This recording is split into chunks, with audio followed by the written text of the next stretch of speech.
आपका बच्चों का भविष्यकाल सुरक्षित करने में इन्वेस्टमेंट तो एक की रोल प्ले कर दिया जाता है, लेकिन यह तो सफिशिएंट होते हैं। अगर आप देखेंगे तो अब तो सही समय और सही जगह पर सही इन्वेस्टमेंट डिसीजन लेने की ज़रूरत पड़ती है। LIC जीवन तरुण चाइल्ड एजुकेशन प्लान, क्या प्लान वजह से आपको बच्चों के लिए आप तो अच्छा भविष्यकाल बना कर सकेंगे। आज यह वीडियो में LIC जीवन तरुण प्लान के बारे में हम डिटेल एनालिसिस करते हैं और देखें कि आपका पैसा इन्वेस्ट करने के लिए ये तो एक अच्छा प्लान ऑप्शन हो सकें और कि बुरी प्लान ऑप्शन हो सकेंगे। इसके बारे में भी हम डिटेल एनालिसिस करते हैं। चलो वीडियो शुरू करते हैं। हेलो दोस्तों, welcome to holisticinvestment.in YouTube channel. अब यह LIC जीवन तरुण प्लान होते हैं कि non link participating individual life assurance saving plan. इसमें 4 प्लान ऑप्शन तो दे दिया जाते हैं। इसमें प्रोपोर्शन ऑफ सर्वाइवल बेनिफिट तो पॉलिसी टर्म में ही इन्वेस्टर के लिए दे दिया जाते हैं। इसमें देखें तो पूरे पॉलिसी टर्म तक किट के लिए लाइफ कवर तो दे दिया जाते हैं। और पेरेंट्स और के ग्रैंड पेरेंट्स बच्चों का एज 0 to 12 होते हैं तो वो तो प्लान को करेक्ट कर सकेंगे। अब अगले हम देखें कि LIC जीवन तरुण प्लान में होने वाले बेनिफिट्स। इसमें इन्वेस्टर के लिए 3 बेनिफिट तो दे दिया जाते हैं। पहले होते हैं कि डेथ बेनिफिट, दूसरे होते हैं कि सर्वाइवल बेनिफिट, तीसरे होते हैं कि मैच्योरिटी बेनिफिट, डेथ बेनिफिट। इसमें देखें तो सम एश्योर्ड ऑन डेथ के साथ सिंपल रिविशनरी बोनस और फाइनल एडिशनल बोनस है तो भी नॉमिनी के लिए डेथ बेनिफिट की तरह दे दिया जाते हैं।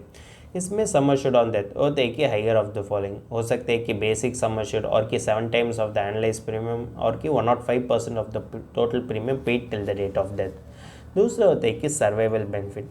इसमें देखें तो 20 साल सक्सेसफुली कंप्लीट होने के बाद हर साल अगले 4 साल के लिए एक fixed percentage of sum assured survival benefit के नाम पर दे दिया जाते हैं। तीसरा होता है कि मैच्योरिटी बेनिफिट। इसमें देखें तो सम एश्योर्ड ऑन मैच्योरिटी के साथ सिंपल रिविशनरी बोनस और अगर फाइनल एडिशनल बोनस है तो भी मैच्योरिटी बेनिफिट के नाम पर दे दिया जाता है। इसमें सम एश्योर्ड ऑन मैच्योरिटी होते हैं कि fix percentage of sum assured. Benefits देखने के साथ ही या प्लान में होने वाले एडवांटेजेस के बारे में भी हम जानकारी लेते हैं। इसमें राइडर ऑप्शन होते हैं और इसमें इन्वेस्टर तो डेथ बेनिफिट और मैच्योरिटी बेनिफिट वो तो इंस्टॉलमेंट्स में भी ले सकते हैं। इसमें लोन फैसिलिटी भी होते हैं और वो होते हैं कि 90% ऑफ द सरेंडर वैल्यू तक। इसमें हाईएस्ट सम एश्योर्ड के लिए रिबेट भी अवेलेबल होते हैं। जब आप एडवांटेजेस ऑफ अ प्लान देखें तो आपको डिसएडवांटेजेस के बारे में भी जानकारी होने की ज़रूरत पड़ती है। अगर आप देखें तो इसमें देने वाले सर्वाइवल बेनिफिट के साथ वो तो एक्चुअल रिक्वायरमेंट को मीट नहीं कर सकेंगे और इसमें मैच्योरिटी बेनिफिट भी स्पेसिफाइड 25 ईयर्स में ही दे दिया जाते हैं। इसमें देने वाले सर्वाइवल बेनिफिट भी आप तो डिफ़र नहीं कर सकेंगे। अगर आप लाइफ कवर के बारे में बात कर दिया जाते तो बच्चों के लिए लाइफ कवर तो दे दिया जाते, लेकिन उसके पेरेंट्स के लिए कोई भी लाइफ कवर नहीं होते। जनरली देखें तो सभी चाइल्ड प्लान में पेरेंट्स के लिए भी लाइफ कवर तो ऑफर कर दिया जाते हैं, लेकिन यह फीचर तो LIC जीवन तरुण प्लान में नहीं होते हैं। अगर आप ओवरऑल देखें तो यह प्लान तो उतना स्पेशल फीचर्स नहीं ऑफर करते हैं और यह प्लान में ज़्यादा रेस्ट्रिक्शंस होने के कारण इन्वेस्टर के लिए तो लीस्ट अट्रैक्टिव प्लान बन जाते हैं, क्योंकि मार्केट में होने वाले अदर पॉलिसीज ही इससे ज़्यादा अच्छा परफॉर्म करने के कारण इन्वेस्टर के लिए ये तो लास्ट रिसोर्ट की तरह ही होते हैं और ये तो किसी भी इन्वेस्टमेंट प्रोडक्ट का अच्छा साइन नहीं बनते हैं। आप एज ए इन्वेस्टर तो इसी तरह इन्वेस्टमेंट प्रोडक्ट चुनना चाहिए जिसके वजह से आपका फ्यूचर माइलस्टोन्स और फाइनेंशियल गोल्स अचीव करने के लिए वो इन्वेस्टमेंट प्रोडक्ट आपको मदद करना चाहिए। अब अगले मोस्ट इम्पॉर्टेंट एस्पेक्ट के बारे में देखें, वो होते कि रिटर्न ऑन इन्वेस्टमेंट। अब तो यह पॉलिसी में होने वाले सभी कैश फ्लो जोड़ कर दिया जाते तो आपके लिए मिलने वाले एनालाइज परसेंटेज ही हम तो इंटरनल रेट ऑफ रिटर्न कर सकेंगे। या IRR कैलकुलेशंस वजह से आप ही खुद एज इन्वेस्टर डिसाइड कर सकें कि यह प्लान आपके लिए उपयोग हो सकेंगे या नहीं। या IRR एनालिसिस करने के लिए हम तो LIC पोर्टल से एक कोड तो ले चुके हैं। अब ये कोड के बारे में हम तो देखते हैं और यह कोड वजह से आप तो IRR एनालिसिस भी आसानी से कैलकुलेट कर सकेंगे। इसमें जो बच्चे 5 ईयर्स ओल्ड होते हैं उसकी पेरेंट्स तो LIC जीवन तरुण प्लान तो करेक्ट कर दिया जाते हैं। इसमें होने वाले सम एश्योर्ड होते हैं कि 5 लाख। इसमें होने वाले पॉलिसी टर्म और प्रीमियम पेइंग टर्म होते हैं कि 20 ईयर्स एंड 15 ईयर्स रेस्पेक्टिवली। और इसमें एनालिस्ट प्रीमियम होते हैं कि 27,851 रुपीज़। ये पेरेंट तो प्लान ऑप्शन 1 तो चुन कर दिया जाते हैं। अगर आप प्लान ऑप्शन 1 में देखेंगे तो इसमें कोई भी सर्वाइवल बेनिफिट नहीं होते हैं, इसलिए जब वो बच्चे 25 ईयर्स पहुँचते हैं उस समय मैच्योरिटी बेनिफिट उसके साथ बोनस भी पेरेंट्स के लिए दे दिया जाते हैं। अगर आप इसका इलस्ट्रेशन देखें तो ये तो दो डिफरेंट रेट ऑफ इन्वेस्टमेंट पर कैलकुलेट कर दिया जाता है। एक होते हैं कि 8% पर एनम और कि दूसरे होते हैं कि 4% पर एनम। ये तो भी हम तो कोई भी अपर लिमिट और लोअर लिमिट नहीं कर सकेंगे। जब आप 4% सिनेरियो में देखें तो इन्वेस्टर का मैच्योरिटी वैल्यू होता है कि 5.5 लाख और इसका IRR होता है कि 2.11%।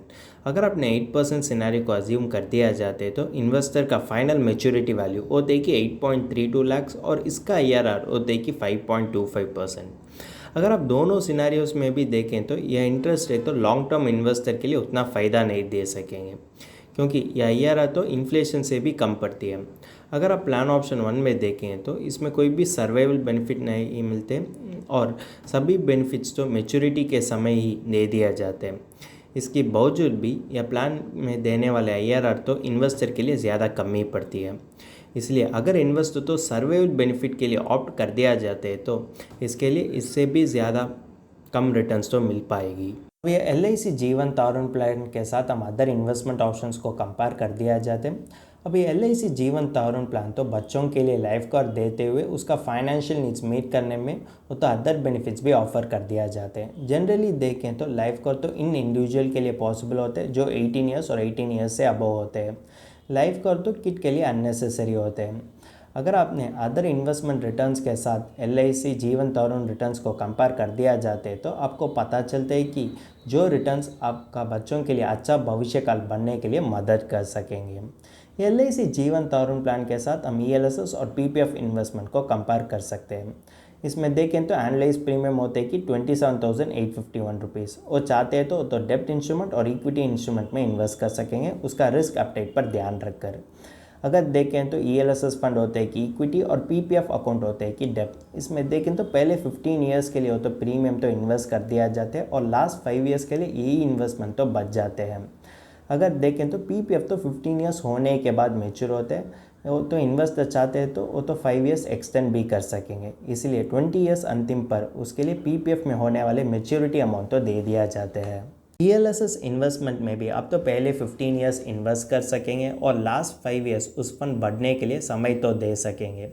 इसलिए 20 ईयर्स अंतिम पर आपके लिए मैच्योरिटी वैल्यू मिलते हैं, लेकिन उस मैच्योरिटी वैल्यू में आप तो टैक्स देने की ज़रूरत पड़ती है। या टैक्स कैलकुलेशंस भी आपके जानकारी के लिए नीचे दिया गया है। अगर आपने PPF अकाउंट में होने वाले फाइनल मैच्योरिटी वैल्यू देखें तो वो होते कि 10.64 लाख और इसका IRR होते कि 7.10%। अगर आपने ELSS फंड का प्री टैक्स वैल्यू देखें तो वो होते कि 20.49 लाख। अगर आप कैपिटल गेन टैक्स देने के बाद होने वाले फाइनल मैच्योरिटी वैल्यू होते कि 18.96 लाख और इसका IRR होते कि 11.42%। और ये तो भी पोस्ट टैक्स रिटर्न होने के कारण आपको फाइनेंशियल गोल्स अचीव करने में ज़्यादा ही मदद कर सकेंगे। यह एनालिसिस वजह से आपको यह चीज़ तो ज़्यादा क्लियर होती है कि चाइल्ड इंश्योरेंस प्लान की वजह से आप तो इन्फ्लेशन को उतना अच्छा तरीके से टैकल नहीं कर सकेंगे। अब तो LIC जीवन तारण प्लान में इन्वेस्ट कर दिया जाते तो आपको फाइनेंशियल गोल्स अचीव करने में ज़्यादा मुश्किल पड़ सकते हैं और यह चीज़ में देखें तो आपको बच्चों के लिए अच्छा भविष्य काल बनने में ज़्यादा मुश्किल पड़ सकेंगे। अगर आप इसी तरह गोल्स अचीव करना चाहते हैं तो आप तो डाइवर्सिफाइड पोर्टफोलियो रखने की ज़रूरत पड़ती है और आपका रिस्क अपडेट पर ध्यान रखकर आप तो सही इन्वेस्टमेंट चुनने की ज़रूरत पड़ती है और वो इन्वेस्टमेंट आप तो लॉन्ग रन में इन्वेस्ट करने की ज़रूरत पड़ती है, जिसके वजह से आप तो इसी तरह गोल्स तो अचीव कर सकेंगे। हमने अब तक LIC जीवन तारण प्लान के बारे में फर्दर एनालिसिस और डिटेल एनालिसिस भी कर दिया जाते हैं। अब समय आ गया इसका फाइनल वर्डिक्ट देखने के लिए। LIC जीवन तारण प्लान तो इन्वेस्टर के लिए लाइफ इंश्योरेंस देते हुए उसका इन्वेस्टमेंट बढ़ने के लिए मौका भी दे दिया जाता है। इसमें 4 प्लान ऑप्शन होते हैं, वो तो उसका फाइनेंशियल रिक्वायरमेंट्स और नीड पर ध्यान रखकर किसी भी ऑप्शन को चुन कर सकेंगे। सर्वाइवल बेनिफिट चुनने के लिए भी फ्लेक्सिबिलिटी तो दे दिया जाते हैं, लेकिन उसकी बावजूद ये तो सिंपल मनी बैक पॉलिसी होते हैं। अगर आप पर्सनल फाइनेंस कॉन्टेक्स्ट में देखें तो इन इंडिविजुअल के लिए लाइफ कवर मस्ट होते हैं जिसके पास डिपेंडेंसी और लायबिलिटीज़ होते हैं, लेकिन किड के लिए लाइफ कवर तो उतना नेसेसरी नहीं पड़ते और ये तो अननेसेसरी भी होते हैं। अगर आप इंश्योरेंस कंपोनेंट के बारे में देखें तो LIC जीवन तारण प्लान तो उतना अट्रैक्टिव प्लान नहीं बनते हैं। अगर आप रिटर्न्स के बारे में देखें तो भी लॉन्ग टर्म इन्वेस्टमेंट में ये तो देने वाले रिटर्न तो इन्वेस्टर के लिए उसका बच्चों को अच्छा भविष्य काल बनने में ज़्यादा मदद नहीं कर सकेंगे। अगर आप इसी तरह गोल्स अचीव करना चाहते हैं तो आप तो डाइवर्सिफाइड पोर्टफोलियो बनने की ज़रूरत पड़ती है। जो डाइवर्सिफाइड पोर्टफोलियो आपका गोल्स अचीव करने में मदद कर सकेंगे। अब तो रेडीमेड चाइल्ड प्लान्स पर नहीं निर्भर होने की ज़रूरी पड़ती है, अब तो डाइवर्सिफाइड पोर्टफोलियो बनने ही एक अच्छा तरीका हो सकेंगे। अगर आप इसी तरह रेडीमेड चाइल्ड प्लान पर निर्भर होते हैं तो आपको फाइनेंशियल गोल्स अचीव करने में ज़्यादा कठिन लगती है, क्योंकि इसी तरह होने वाले इन्वेस्टमेंट प्रोडक्ट में देने वाले रिटर्न्स तो आपका फाइनेंशियल गोल्स अचीव करने में उतना सफिशिएंट नहीं हो सकेंगे। अगर आपको इसके बारे में कोई भी संदेह है तो आप तो एक सर्टिफाइड फाइनेंशियल प्लानर को अप्रोच कर सकेंगे, जिसके वजह से आपका इन्वेस्टमेंट जर्नी भी ज़्यादा फ्रूटफुल हो सकेंगे। अगर आपको ये LIC जीवन तरुण प्लान के बारे में फर्दर एनालिसिस और डिटेल एनालिसिस इंग्लिश में पढ़ना चाहते हैं तो हमारा आर्टिकल पढ़ सकते हैं, और इस आर्टिकल का लिंक तो डिस्क्रिप्शन में दिया गया है। अगर तुमको इस टॉपिक में और कोई अदर फाइनेंस और इन्वेस्टमेंट रिलेटेड टॉपिक में संदेह है तो हमारा फाइनेंशियल एक्सपर्ट के साथ अपॉइंटमेंट बुक कर सकता है। अपॉइंटमेंट का लिंक डिस्क्रिप्शन में दिया गया है। और फिर इन्वेस्टमेंट के बारे में और फाइनेंस के बारे में तुमको ज़्यादा बताना चाहिए तो हमारा लाइव वेबिनार अटेंड कर दीजिए। वेबिनार का लिंक भी डिस्क्रिप्शन में दिया गया है। वेबिनार एब्सोल्युटली फ्री है। इस वीडियो तुमको पसंद है तो लाइक कर दीजिए, फ्रेंड्स के साथ शेयर कर दीजिए और ज़रूर सब्सक्राइब कर दीजिए। धन्यवाद।